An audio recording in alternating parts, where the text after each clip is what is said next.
Hi, this is Tutor Nick P, and this is Idioms 211. The idiom today is to cost an arm and a leg.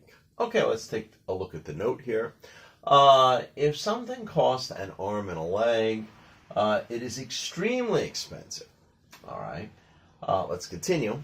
There are some people who claim this phrase came from the idea that in former times, painters used to charge according to the amount of limbs that were in a portrait. However, they say there is no proof to back up that claim. Yeah, so you might have heard this on the internet. You might hear other people claim this because there's a lot of people who were spreading that this was the idea, but they don't have any real proof to back this up 100%. Others believe it came from the high price many soldiers paid for defending their country in World War II. Yeah, unfortunately, many soldiers might have lost an arm or a leg fighting a battle. So there's some people believe it came from that.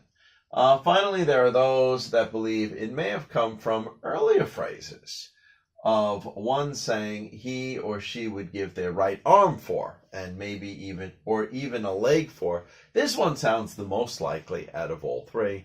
But either way, we have the phrase today. And it is a very common phrase, and it's a very common way of saying that something is expensive or too expensive. All right, let's just take a look at a couple of examples we have here. Example number one, I would love to buy a Tesla car, but it costs an arm and a leg. It is really beyond my budget, so I really can't afford that. It costs an arm and a leg. All right, let's look at number two. I wouldn't waste my hard-earned money on buying an LV bag. It costs an arm and a leg to own one. So if you're saying something costs an arm and a leg, you already have the opinion that you think it's way too expensive or way more costly than it should be. Anyway, I hope you got it. I hope it's clear. Thank you for your time. Bye-bye.